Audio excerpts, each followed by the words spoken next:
لله رب العالمين والعاقبة للمتقين والصلاة والسلام على أشرف الأنبياء والمرسلين سيدنا محمد وعلى آله وصحبه أجمعين أما بعد أعوذ بالله من الشیطان الرجیم بسم اللہ الرحمن الرحیم۔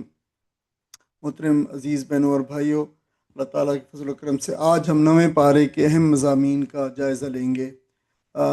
آج کے میں اس کو ٹرن آف کر دوں، ایک منٹ جو ہے وہ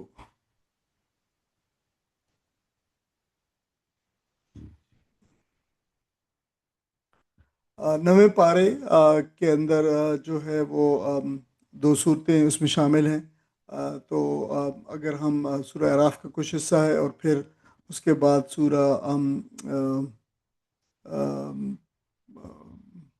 انفال ہے، تو اس میں سورہ اعراف کا جو حصہ ہے اس میں ہلاک شدہ اقوام کے عبرتناک انجام بتایا گیا ہے، اور پھر اس کے بعد سورہ انفال جو ہے وہ غزوہ بدر کے اوپر تبصرہ ہے، اور اسلام کے خاص پر اسلام کے صلح جنگ کے قوانین کے بارے میں رہنمائی موجود ہے۔ تو یوں آپ اسے اگر آپ کہیں کہ ہم ایک یا دو عنوانات اگر دے سکیں اس پارے کو، تو پھر ہم یہ عنوان دے سکتے ہیں، اگرچہ عنوانات صورت کے ساتھ جو وابستہ ہیں۔ تو سب سے پہلے جزیرۃ العرب کی 6 اقوام، ہلاک شدہ اقوام جو پیرج نیشن تھی، جن کو اللہ تعالیٰ نے ہلاک کیا، معذب اقوام، عذاب میں جن کو دیا، ان کا تذکرہ ہے، جس میں عاد کی قوم، سمود کی، مدین کی، قوم لوط، قوم نوح اور فرعون کی قوم۔ اگرچہ وہ بالکل جزیرۃ العرب کے اندر نہیں تھی، لیکن جزیرۃ العرب کے ساتھ ہی جو ہے وہ مصر میں موجود تھی۔ تو 6 جن سے عرب بالکل جو ہے وہ آگاہ تھے، تو 6 اقوام کا جو ہے وہ تذکرہ ہے، اور ان کا جرم سب کا ایک ہی تھا کہ انہوں نے اللہ کے رسولوں کی تکذیب کی اور اس دعوت کو جھٹلایا، تو پھر اللہ تعالیٰ نے ان کو عذاب میں پکڑ لیا اور ان کے انجام کو کفار مکہ پر چسپاں کر دیا۔ تو گویا تذکرہ کسی اور کا ہو رہا ہے، لیکن جو ہے سنایا کسی اور کو جا رہا ہے۔ تو یوں اس طریقے سے ایک بہت اہم پیغام جو ہے وہ دیا گیا ہے، اور اہل مکہ کو بتایا گیا کہ یہ پیغمبر علیہ الصلاۃ والسلام وہی پیغام لائے ہیں جو ان قوموں کے پاس ان کے رسول لائے تھے، اور ان کا رویہ تکذیب کا رویہ تھا، اور یہ وہی رویہ تھا جو تم نے جس پہ تم چل رہے ہو۔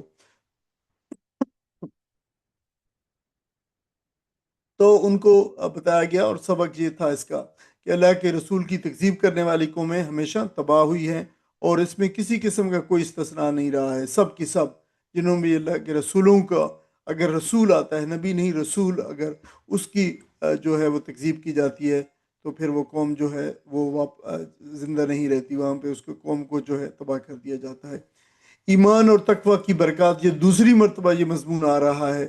دیکھیں ریپیٹڈلی اللہ تعالیٰ نے مقرر ارشاد فرمایا ہے کہ ایمان اور تقوی سے زمین و آسمان کی برکتیں کھل جاتی ہیں۔ جو کچھ رکھا ہے زمینوں میں، آسمانوں میں، اللہ تعالیٰ ان لوگوں پہ بارشیں فرما دیتا ہے اس کی اپنی برکتوں کی، جو لوگ ایمان لے کے آتے ہیں اور پھر اللہ تعالیٰ سے ڈرتے ہیں۔ دیکھیں کتنی زبردست کامیابی کی کنجی ہے۔ یہ الگ بات ہے کہ جاننے کے باوجود بھی ہم اللہ تعالیٰ کی رجوع نہ کریں، تقوی اختیار نہ کریں۔ بالعموم غلط فہمی یہ ہوتی ہے کہ اگر دین کو اختیار کیا تو پھر جو ہے وہ بھی دنیا بھی چلی جائے گی۔ تو ایسا نہیں ہے۔ دراصل جو مسلمانوں کے لیے، مسلمانوں کو اور ایمان والوں کو یہ بتایا گیا کہ دین چھوڑنے سے دنیا دونوں چیزیں تباہ ہو جائیں گی، لیکن ادر وے اراؤنڈ ایسا نہیں ہے۔ ایمان کے اوپر چلنے سے اللہ تعالیٰ وہاں سے رزق عطا فرماتا ہے جہاں سے لوگوں کا گمان بھی نہیں ہوتا، اور تقوی ایسی چیز ہے کہ دنیا کی ہر مشکل میں سے نکلنے کا راستہ بتاتا ہے۔ تو دنیا کی کامیابی کا انحصار ایمان اور تقوی پر ہے، نہ کہ دین سے دوری پر۔ بہت سے لوگ سمجھتے ہیں کہ اگر دین کے ساتھ جڑ گئے تو پھر جو ہے وہ قرون اولیٰ میں پہلے یہیں پہ جو ہے رجعت پسند ہو جائیں گے، چلے جائیں گے۔ اللہ تعالیٰ نے اس کے بالکل الٹ بتایا ہے۔ موسیٰ علیہ السلام اور فرعون کا قصہ بتایا گیا، 69 آیات پہ مشتمل یہ قصہ ہے، 7 رکوعوں پر مشتمل ہے۔ دیکھیں طویل ترین قصہ ہے قرآن مجید کا، حالانکہ یہ پورا قصہ نہیں ہے موسیٰ و فرعون کا، جو ہے وہ اس کا ایک بڑا چنک، بڑا حصہ یہاں پہ موجود ہے، لیکن آپ اس کے باوجود دیکھیں کہ بہت بڑا 69 آیات اس کے اوپر ہے۔ تو اس کے اندر بڑے اسباق ہیں اور اس کی بڑی معارف ہے۔ فرعون کی سرکشی اور اللہ کا مقابلہ فرعون نے کیا اپنی سرکشی سے، بنی اسرائیل کی غلامی سے نجات کی داستان ہے اس کے اندر۔ موسیٰ علیہ السلام کو نبوت عطا کیا جانا ہے، فرعون کا خدا ہونے کا دعویٰ، اور مشکل حالات میں اللہ تعالیٰ سے مدد جو ہے مانگنے کا، اور کی ترغیب، اور یہ بھی بتایا گیا ہے کہ طاقت کے گھمنڈ میں آنے والے حکمران اللہ تعالیٰ کے عذاب سے نہیں بچ سکتے۔ جہاں پہ یہ اس قصے کے جو ہے وہ بے بنیادی طور پر یہ قصہ ہے۔ پھر اس قصے کے ظاہر معارف ہیں اور اسباق ہیں، اور اس میں ہمیں یہ پتہ چلتا ہے کہ قوموں پر مشکل حالات آتے ہی رہتے ہیں، لیکن اس پہ صبر ضروری ہے۔ اللہ تعالیٰ نے بھی ان کو یہی بتایا، موسیٰ علیہ السلام نے بھی ان کو صبر کی تلقین کی۔ عددی برتری اور ساز و سامان اللہ کے مقابلے میں کچھ معنی نہیں رکھتا۔ دیکھیں، ایک طرف ایک امپائر ہے بالکل، جس کی جو اسٹینڈنگ آرمی ہے، اور دنیا کی سب سے زیادہ سولائزڈ جو ہے وہ قوم ہے، اور پھر اس کے پاس سب کچھ ہے، اور اس کے مقابلے میں موسیٰ علیہ السلام ہے بے یار و مددگار، نہ ہتھیار ہیں نہ لوگ ہیں لڑنے کے لیے۔ ہاں، ایک بھیڑ ہے، ایک اٹھ ہے، لوگوں کا ایک گروہ ہے، لیکن وہ بالکل منظم نہیں ہے۔ انہیں کو حضرت موسیٰ علیہ السلام منظم کرنا جو ہے وہ چاہ رہے ہیں۔ تو پھر اللہ تعالیٰ جسے چاہتے زمین کا وارث بنا دیتا ہے۔ دیکھیں کہ اس لوگوں کو جن کے پاس سب کچھ تھا، اور اپنی بہت شاندار تہذیب کے پہ فخر کرنے والے تھے، تو اللہ تعالیٰ نے ان کو جو ہٹا کر ان لوگوں کو وارث بنا دیا جو ان کے غلام ہوا کرتے تھے۔ انبیاء علیہ السلام کا مشن یہ ہے کہ لوگوں کو لوگوں کی غلامی سے نکال کر اللہ کی بندگی میں لانا، یہ انبیاء علیہ السلام کا مشن تھا، اور موسیٰ علیہ السلام نے بھی یہی مشن سر انجام دیا کہ بنی اسرائیل کو فرعون کی غلامی سے نجات دلا کر آزادی اور اللہ تعالیٰ کی بندگی میں لے آئے۔ ایمان جب دل میں اتر جائے تو کوئی طاقت متزلزل نہیں کر سکتی۔ یہ ہمیں جادوگروں کے جو واقعہ ہے وہاں سے ہمیں سبق ملتا ہے کہ جادوگروں نے اپنے ایمان لانے کے بعد اپنے ہاتھ پاؤں کٹوانا اور سولی پر لٹک جانا تو گوارا کیا، لیکن پھر ایمان سے جو ہے پھرنا گوارا نہیں کیا۔ اور اس سے ہمیں یہ پتہ چلتا ہے کہ جو بھی اللہ پر بھروسہ کرتا ہے تو یہ اللہ پر بھروسہ کامیابی کی کنجی ہے۔ مادی وسائل محض مادی وسائل نہیں ہیں۔ موسیٰ علیہ السلام بالکل بے یار و مددگار تھے، وسائل سے جو ہے محروم، لیکن اللہ تعالیٰ نے بالآخر ان کو کامیابی عطا فرمائی۔ مزید جو ہے اس قصے کے اسباق میں سے ہیں کہ جادوگروں کا ایمان لا کر ہاتھ کٹوانا اور سولی پر چڑھنا انہوں نے قبول کر لیا، لیکن ایمان سے پھرنا جو ہے قبول نہیں کیا۔ حق کے مقابلے میں لشکروں کی کوئی حیثیت نہیں ہوتی، جیسے ہم نے دیکھا اس واقعے کے اندر بھی، یہ لشکر ہیں اور آرگنائزڈ اور اسٹینڈنگ آرمیز ہیں، لیکن جو ہے وہ اللہ تعالیٰ نے جب ان کو تباہ کرنا چاہا تو فرعون اور اس کی لشکروں کو سمندر کے اندر جو غرق کر دیا۔ سمندر بھی اللہ تعالیٰ کی جو ہے وہ جو اللہ تعالیٰ کی قوتیں ہیں ان میں سے ایک قوت ہے، اور جو اللہ تعالیٰ نے لشکروں میں سے ایک لشکر ہے۔ اور اللہ تعالیٰ اور میں کہ یہیں پہ بھی ہے کہ اللہ تعالیٰ تم میں سے کوئی بھی نہیں جانتا اللہ کے لشکروں کو۔ یہ ہوا بھی اللہ تعالیٰ کے لشکر ہیں، اور جانور اور پرندے، اور جو ہے وہ زمین اور پانی اور آگ اور ہوا اور ساری چیزیں اللہ تعالیٰ کے لشکروں میں سے، اور جس کو چاہے اللہ تعالیٰ اس لشکر کو حکم دے دے، اور پھر وہ جو ہے وہ اس کے مقابلے کے اندر، اس لشکر کے اللہ کے لشکر کے مقابلے کے اندر جو بھی چیز آئے گی تو اس کا انجام پھر ایسا ہی ہوگا جو فرعون اور اس کے لشکروں کا ہوا ہے۔ جادوگروں کا جادو محض نظر بندی اور فریب تھا، ہمیں یہ پتہ چلتا ہے۔ اللہ اپنے رسول کی ضرور مدد فرماتا ہے، یہ بھی اس قصے کا ایک سبق ہے۔ تو اس سے ہمیں پتہ چلتا ہے کہ سچائی کی خاطر کھڑے ہو جانے والے، ثابت قدم رہنے والے، اور اپنے آپ اپنی جان اس کے جو ہے وہ قربان کر تک دینے والے جو ہے وہ ہمیشہ دنیا اور آخرت دونوں میں کامیاب ہوتے ہیں۔ اس کے بعد استخلاف فی الارض کی جو ہے وہ بات کی گئی ہے۔ استخلاف فی الارض جو ہے کیا ہے؟ زمین میں خلافت، یا اس کو آپ کہہ سکتے تمکن فی الارض، یہ سارے نام ہیں۔ استخلاف خلافت سے ہے، فی الارض زمین میں، یعنی زمین میں خلافت۔ تو یہ زمین میں خلافت عطا کرنے کا جو ہے یاد دہانی کرائی اللہ تعالیٰ نے، کہ اللہ تعالیٰ جب بھی کسی قوم کو مٹاتا ہے اور عروج بخشتا ہے تو یہ صرف دیکھنے کے لیے کرتا ہے کہ اقتدار پا کر یہ قوم کیا رویہ اختیار کرتی ہے، تو کہ تم پھر کیسے جو ہے عمل کرتے ہو، جو ہے یہ بات جو ہے بتائی گئی ہے۔ تو اقتدار اور جو ہے وہ ہمیں اللہ کی امانت ہے، کسی کی کوئی جاگیر نہیں ہے کہ کس کو موروثی طور پر جو ہے آگے چلایا جائے۔ اگرچہ یہ الگ بات ہے کہ اقتدار ہمیشہ ہی سے، اور حتیٰ کہ اسلام کے جو ہے قرون بالکل اولیٰ کے بعد بالکل شروع کے زمانے ہی سے اقتدار جو ہے موروثی ہو گیا۔ ہر صاحب اقتدار سے اس کے طرز عمل کے بارے میں پوچھا جائے گا، یہ بھی بتایا گیا ہے۔ تو اقتدار اللہ تعالیٰ کی طرف سے ایک امتحان ہے۔ ایسا نہیں ہے کہ اللہ تعالیٰ نے کسی کے اوپر بہت زیادہ یہ انعام کیا ہے اور کوئی اس کو ووٹ کیا ہے، بلکہ اس کو امتحان میں ڈالا ہے۔ اسے انصاف اور تقوی کے ساتھ اس امتحان کو جو ہے نبھانا چاہیے۔ بنی اسرائیل کو خروج کے بعد سب سے پہلے جو ہے وہ کتاب اللہ تعالیٰ نے عطا فرمائی۔ تو دیکھیں کہ جو دستور حیات ہوا کرتا ہے کسی قوم کے لیے، یعنی شریعت کا اور زندگی گزارنے کا طریقہ اور عبادت کا اور پوری جو زندگی کو چیز جو گورن کرے، وہ کھانے پینے کی ظاہری اور مادی ضروریات سے زیادہ اہم ہوا کرتا ہے۔ تو جو ہی حضرت موسیٰ علیہ السلام قوم کو لے کر مصر سے باہر نکلے، تو ابھی راستے کے اندر ہی تھے، یعنی ابھی اپنی جو سفر میں منزل پہ بھی نہیں پہنچے تھے، تو اتنی بھی تاخیر نہیں کی گئی۔ تو سب سے پہلے ان کو جو ہے وہ یہ شریعت اور یہ کتاب اور جو ہے دستور حیات عطا کیا گیا۔ شریعت قوم کو پاکیزہ زندگی گزارنے کا ڈھانچہ دیتی ہے۔ اللہ کی رضا اور دونوں جہانوں کی سعادت کے لیے جو ہے یہ دستور حیات اور یہ کتاب جو ہے بہت ضروری ہے۔ کوئی قوم کتاب کے بغیر پھر ترقی نہیں کر سکتی۔ کتاب سے مراد وہی نظام حیات ہے۔ مادی ترقی سے پہلے روحانی اور اخلاقی رہنمائی ضروری ہے۔ یہ ہے سبق اس کا، کہ اگر آپ ترقی کر جائیں، مادی ترقی کر لیں، لیکن اخلاقی ترقی نہ ہو، تو پھر اس کے ساتھ ساری خرابیاں جو اس مادی ترقی کے ساتھ جڑی ہوتی ہیں وہ ساری کی ساری در آتی ہیں، اور قوم جو ہے پھر اس وقت جو ہے وہ قوم کی تربیت کرنا بہت مشکل ہو جاتا ہے۔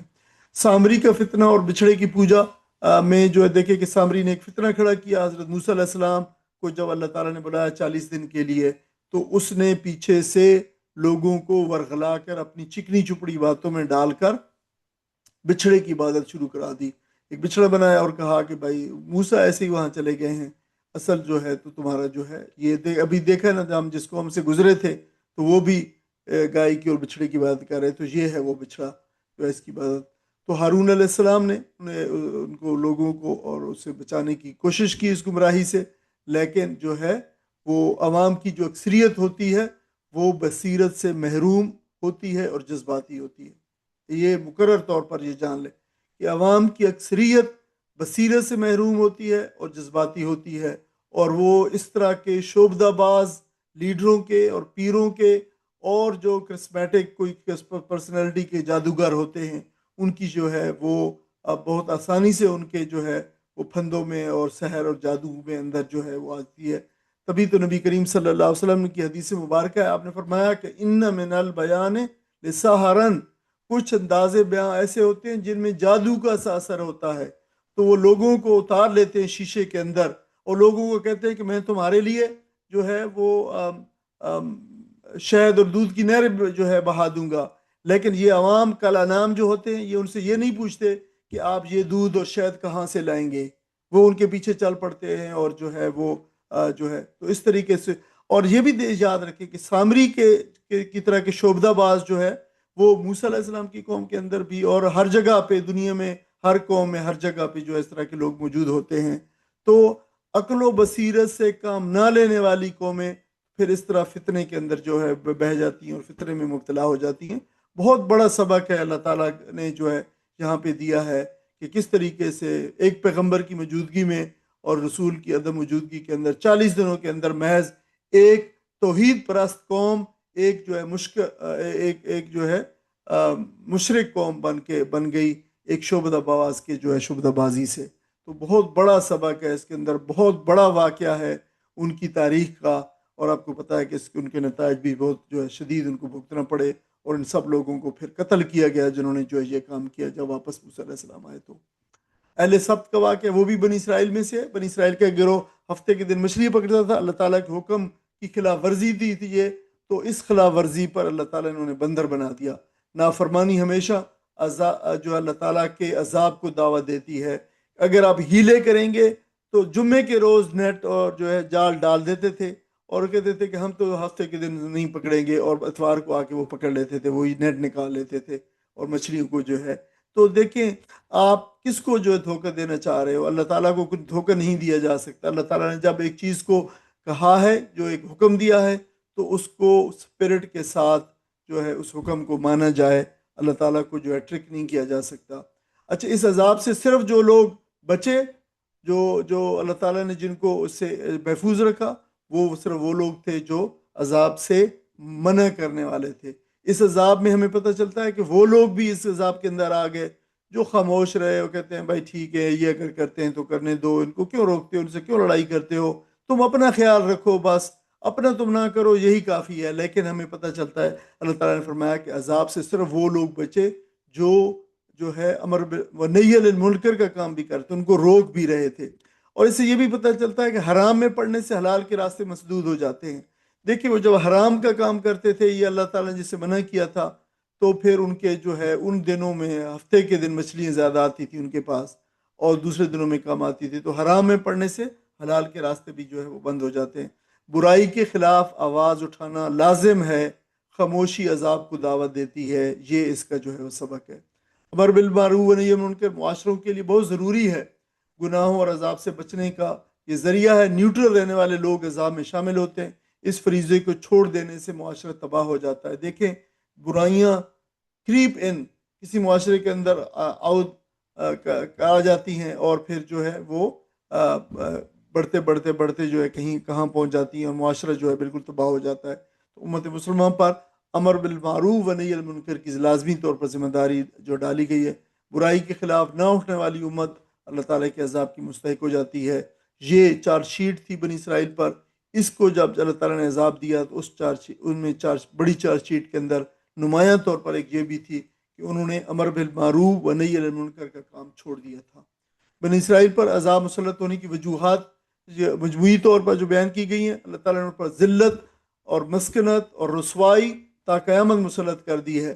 آیا اللہ کی آیات کا انکار انہوں نے کیا، انبیاء علیہ السلام کا قتل ناحق کیا، اللہ تعالیٰ کی کتاب کو چھوڑ کر دوسری چیزوں کے اندر مشغول ہو گئے، اور جو انعامات دیے گئے تھے اللہ تعالیٰ کی طرف سے بے بہا، ان کی انہوں نے ناشکری کی ہے، اور منصب امامت اور رہنمائی سے اللہ تعالیٰ نے ان کو محروم کر دیا۔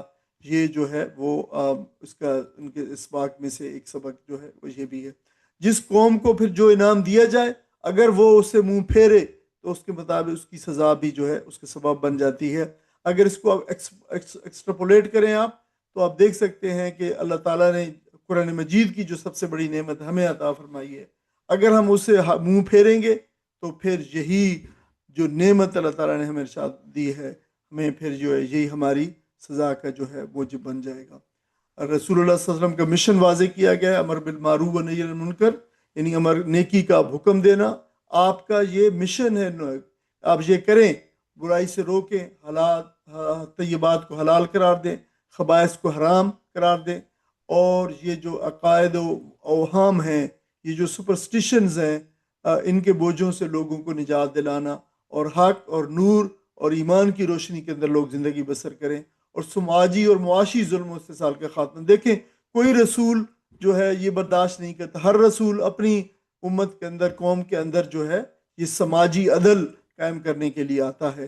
یہ بہت اہم چیز ہوتی ہے کہ معاشرے کے اندر کسی پہ ظلم نہ ہو، لوگوں کے حقوق جو ہے وہ محفوظ رہیں، اور ان کے جان اور ان کے مال اور ان کی عزتیں اور ان کی پراپرٹی اور ان کی ہر چیز جو ہے وہ محفوظ ہو۔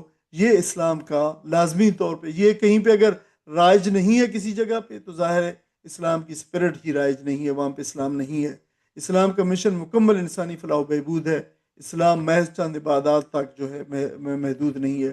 پھر اس کے بعد ایک مثال دی گئی ایک شخص کی، بلم بن باورا، اور یہ بنی اسرائیل کی قوم کا ایک شخص تھا، اس کو اللہ تعالیٰ نے کتاب کا علم عطا فرمایا تھا، اور یہ اس کے بارے میں جو حدیث میں آتا ہے کہ یہ مستجاب الدعوات تھا، لوگ اس سے دعائیں کرواتے تھے، اللہ تعالیٰ اس کی دعاؤں کو قبول کرتا تھا، نیک انسان تھا۔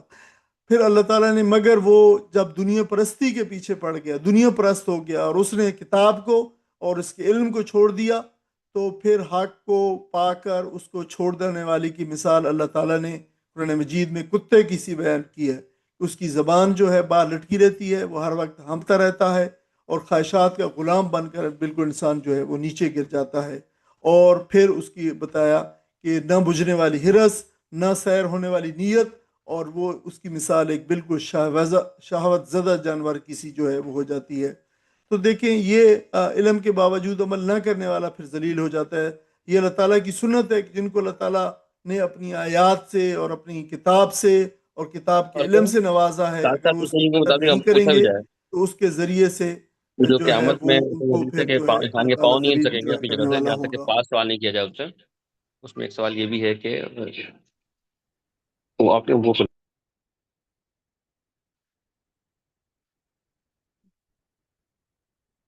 پھر اس کے بعد اللہ تعالیٰ کی آیات کے منکرین کی جو صفات بیان کی گئی ہیں کہ دیکھیں یہ لوگ ان کے بارے جو انکار کرنے والے، لہم قلوب لا یفقہون بہا، دل ہیں ان کے پاس مگر یہ سے جو ہے سمجھتے نہیں، ان کے پاس آنکھیں ہیں مگر یہ دیکھتے نہیں ہیں، ان کے پاس کان ہیں مگر یہ سنتے نہیں ہیں، بالکل چوپاؤں سے، بلکہ ان سے بھی زیادہ جو ہے وہ ہے، ان سے بھی زیادہ جو ہے گئے گزرے ہیں۔ اور ان کی انکار کی وجہ سے اللہ تعالیٰ نے ان کے آنکھ اور کان اور ناک اور منہ اور ان کی ہر چیز اللہ تعالیٰ نے جو ہے جس سے ان کو کام لینا چاہیے، ان کے جو وہ ان کے حواس ہیں، اللہ تعالیٰ نے ان کو بند کر دیا، اور یہ بالکل جانوروں کی سی سطح پہ زندگی گزار رہے ہیں۔ تو حق کو نہ ماننے والے انسان کا مرتبہ جانوروں سے بھی زیادہ جو ہے وہ گر جاتا ہے۔ پھر ایک بار حکم دیا کہ کتاب کو مضبوطی سے تھام لو۔ اچھا دیکھیں، کتاب کو مضبوطی سے، تمسک بالکتاب کہا گیا ہے کہ کتاب، اس سے مطلب کیا ہے؟ اس کا مطلب یہ ہے کہ اس کتاب جو تمہیں دی گئی ہے اس پہ عمل کرو، کتاب کو اپنی زندگی کا رہنما جو ہے بناؤ۔ جو لوگ کتاب کی پابندی کرتے ہیں اور نماز قائم کرتے ہیں تو پھر اللہ تعالیٰ جو ہے ان کا اجر ضائع نہیں کرتا۔ اور اس کتاب کو زندگی کا یعنی رہنما بنایا جائے۔ پھر یہ کتاب رہنمائی کس طرح کرے؟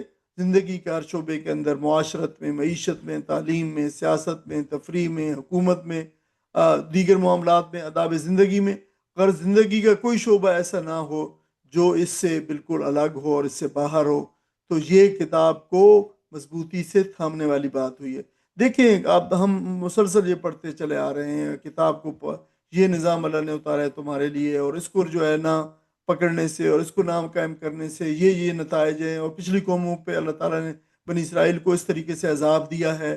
تو یہ بار بار مسلسل ریپیٹڈلی جو ہے یہ باتیں آ رہی ہیں کہ قرآن کو پڑھنا جو ہے محض تلاوت کے لیے نہیں بھیجا گیا ہے، بلکہ اس کے مطابق زندگی گزارنا مقصود ہے، یہ اس لیے قرآن آیا ہے۔ اور دیکھیں کہ یہ جو ہم کنڈینس صورت کے اندر مطالعہ کرتے ہیں قرآن مجید کا، اس کا ایک فائدہ یہ ہے کہ ہمیں سارے کے سارے ایک پارے کے مضمون جو ہے وہ ایک جگہ پہ اکٹھے مل جاتے ہیں۔ سورہ انفال ہے، اس کے بعد یہ مدنی صورت ہے، اور انفال نفل کی جمع، اس سے مراد ہے جو مال ہے، جو اضافی یا مال غنیمت ہے، جو سپوائلز آف وار جسے بوٹی بھی کہا جاتا ہے، یہ اسے مراد ہے۔ یہ 2 ہجری میں نازل ہوئی ہے جنگ بدر کے بعد۔ یہ جنگ بدر کی جو ہے جنگ پہ ایک تبصرہ بھی ہے، اور مسلمانوں کی جو کمزوریاں تھیں ان کی نشاندہی کی گئی ہے۔ فتح کے حقیقی اسباب بتائے گئے ہیں کہ وہ تقوی، اطاعت اور توکل، ایسا نہیں ہے کہ تم نے بہت زیادہ کچھ ایسا خصوص خاص کیا ہے۔ اور پھر جو ہے اسلامی مملکت کے دستور کی اساسی دفعات ہیں، اس کے اندر جنگ کے قوانین ہیں اور اس کے آداب کی تعلیم دی گئی ہے۔ اور یہ بھی اس کا سبب ہے کہ کامیابی کے دار و مدار عددی برتری پر نہیں ہے بلکہ اللہ تعالیٰ کی اطاعت کے اوپر ہے۔ یہ اس کے بہت سارے اس کے دیگر مضامین بھی ہیں اور ہم آگے دیکھیں گے۔ اس میں اطاعت رسول، صبر و استقامت، فلسفہ جہاد، فتنہ کا خاتمہ، صلح و جنگ کے اصول، یہ ساری چیزیں جو ہے وہ بتائی گئی ہیں کہ جنگ کے قوانین اور احوال کی رہنمائی میں جو انسانوں کے اجتماعی اور دیگر جو مسائل ہیں اور امور ہیں وہ جو دین اسلام نے ان کی رہنمائی کی ہے، ان کا ذکر ہے تمام کا۔ ایک معاشرے کا سیٹ اپ اور معاشرے کی ترکیب اور تنظیم اور تنظیمی معاملات پہ، نظم اجتماعی کے اوپر مسلمانوں کو آپس میں کیسے رہنا چاہیے اور کیا معاملات اختیار کرنے چاہیے، یہ سارے کے سارے تفصیلات جو اس صورت کے اندر ہیں۔ حقیقی مومن کے 5 اصحاب بتائے گئے ہیں جن میں خشیت الہی، اللہ تعالیٰ سے خوف، ایمان میں مسلسل ترقی، توکل علی اللہ، اقامت الصلاۃ، نماز کا قیام، اور انفاق فی سبیل اللہ۔ تو یہ جو ہے وہ بات بتائی گئی ہے کہ اجتماعی بقا جو ہے تقوی اور اطاعت سے جو ہے اطاعت سے وابستہ ہے۔ یعنی اگر جو مسلمانوں کی اجتماعی طور پر جو امت ہے وہ تقوی اور اللہ تعالیٰ کی اطاعت جو جس سے وابستہ ہوگی، تو یہ ہے اس کی ترقی کا جو ہے راز۔ مسلمانوں کی ایک اجتماعیت پر اللہ تعالیٰ کے خصوصی عنایت کا تذکرہ ہے۔ دیکھیں یہ آیت جو ہے کریمہ بہت پروفاؤنڈ ہے۔ آپ دیکھیں کہ اللہ تعالیٰ نے فرمایا کہ اللہ تعالیٰ نے تمہیں دشمنوں میں سے نکال کر ایک جائے پناہ دی، ایک زمین کا ٹکڑا دیا، جو اسلام کے نظام حیات اللہ نے تمہیں عطا کیا تاکہ تم اس کا تجربہ کرو، اس پہ اپلائی کرو۔ اس نے تمہیں سہارا دیا اپنے پاؤں پہ کھڑا ہونے کے لیے، ایک طاقتور دشمن کے مقابلے میں تمہاری مدد فرمائی اور تمہارے لیے پاکیزہ معاش اور معیشت کی راہیں کھولی۔ یہ عزیز بھائیوں، یہ آیت سورہ انفال میں مدینہ کے اندر جو ہے وہ نازل ہوئی ہے، مدینہ کے لوگوں کو، مسلمانوں کو ایڈریس کیا گیا ہے۔ اس کا اطلاق ذرا تھوڑا سا کر لیں اپنے اوپر، اہل پاکستان کے اوپر۔ تم اقلیت میں تھے، تم ڈرتے تھے کہ جو ہے تم، پوری آیت میں یہ بھی ہے کہ تم ڈرتے تھے کہ یہ اکثریت کے لوگ تمہیں جو ہے وہ اس میں غالب آ جائیں گے تم کا۔ اللہ نے تمہیں الگ زمین کا ٹکڑا عطا کیا، تمہیں سہارا دیا، وسائل اور رزق دیا، پھر اللہ سے کیا ہوا وعدہ کیا ہوا؟ تو یہ بہت بہت زیادہ کنٹمپلیشن کی، اور اس میں جو ہے بہت زیادہ غور و فکر کی ضرورت ہے کہ یہ تو اللہ تعالیٰ تمہارا ذکر کر رہا ہے، ہمارا ذکر کر رہا ہے اللہ تعالیٰ اس کے اندر، کہ دیکھو یہ احسانات اللہ نے تم پر کیے ہیں، اور پھر کدھر ہے اللہ کا سے کیا ہوا وعدہ؟ وہ زمین کے ٹکڑے پہ اللہ کے نظام حیات کا جو ہے وعدہ، اور اس کی ایکسرسائز کہاں پہ ہے، اس کا نفاذ کہاں پہ ہے؟ اگر پھر ایسا نہیں ہوگا تو پھر ظاہر ہے ہم اللہ تعالیٰ کے کوئی بہت عزیز رشتہ دار نہیں ہیں۔